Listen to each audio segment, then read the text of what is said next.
Bismillahirrahmanirrahim. Assalamualaikum warahmatullahi wabarakatuh.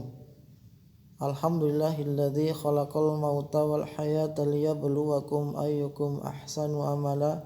Asyhadu an la ilaha illallah wahdahu la syarikalah wa asyhadu anna Muhammadan abduhu wa rasuluh alladzi la nabiyya ba'da.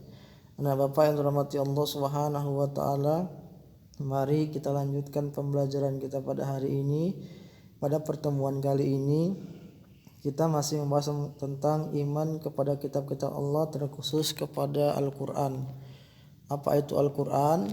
Al-Quran adalah kumpulan wahyu Allah Subhanahu wa taala yang diturunkan kepada Nabi Muhammad sallallahu alaihi wasallam di Mekah dan Madinah dengan berbahasa Arab melalui perantara malaikat Jibril. Sebagai potongan hidup secara berangsur-angsur, membacanya merupakan ibadah.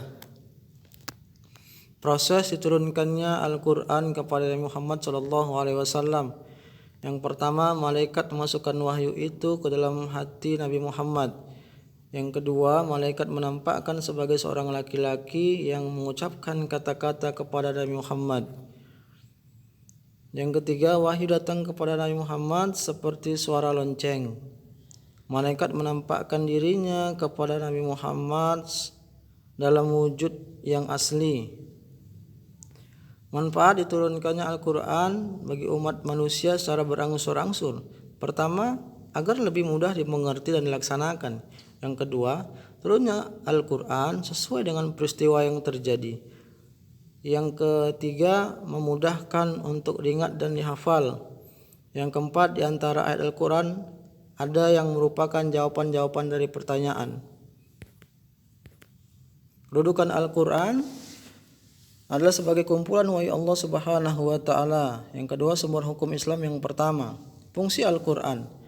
Pertama, sebagai pedoman hidup. Yang kedua, Al-Quran sebagai rahmat bagi alam semesta. Yang ketiga, Al-Quran sebagai cahaya petunjuk.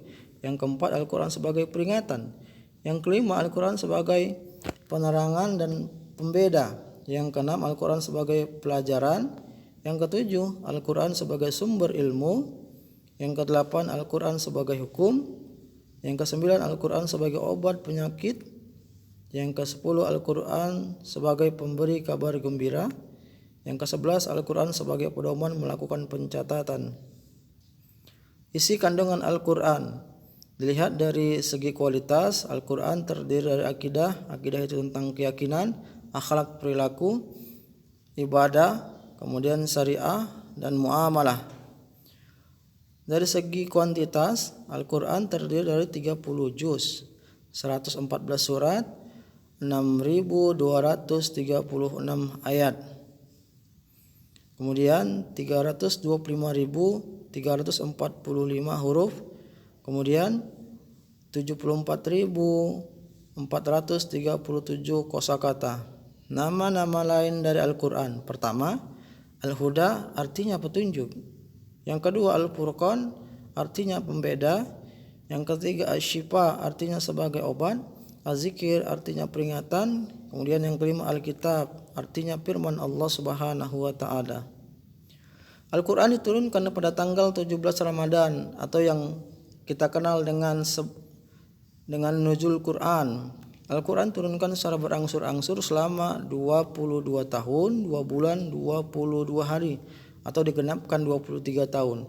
Wahyu yang pertama kali turunkan kepada Nabi Muhammad adalah surah Al-Alaq ayat 1 sampai 5. Membaca Al-Quran bernilai ibadah dan mendapatkan pahala. Fungsi beriman kepada kitab-kitab Allah. Pertama, mempunyai iman yang kokoh dan tangguh. Yang kedua, berada dalam hidayah dan petunjuk Allah. Yang ketiga, taat beribadah kepada Allah dengan benar. Yang keempat, menumbuhkan sifat sabar, syukur, jauh dari sifat sombong. Yang kelima, bersikap optimis dalam hidup. Hikmah beriman kepada kitab-kitab Allah Subhanahu wa taala. Yang pertama, mendapatkan pahala dari Allah Subhanahu wa taala. Yang kedua, menjadikan Al-Quran sebagai pedoman hidup sehingga akan memperoleh kebahagiaan dunia dan akhirat. Wa basyiril ladzina amanu wa amilus solihati anna lahum jannat. Dan sampaikanlah berita gembira kepada mereka yang beriman dan berbuat baik bahwa bagi mereka disediakan surga-surga. Yang ketiga, terdorong untuk meningkatkan kualitas diri karena Al-Quran mendorong manusia untuk mempelajari ilmu pengetahuan dan teknologi. Qul unzuru madza fis samawat. Katakanlah, perhatikanlah apa yang ada di langit dan di bumi. Yang keempat, memperkuat keyakinan kepada kebenaran kerasulan Nabi Muhammad SAW. Bukti kemukjizatan Al-Quran sebagai kalam Allah Subhanahu wa Ta'ala. Yang pertama, struktur bahasanya sangat indah, sampai sekarang tidak ada yang mampu menandinginya. Dua, terdapat isyarat ilmiah yang terkandung dalam Al-Quran. Yang ketiga, ajaran-ajaran Al-Quran sangat lengkap dan sempurna sesuai dengan situasi serta kondisi yang berlaku sepanjang zaman.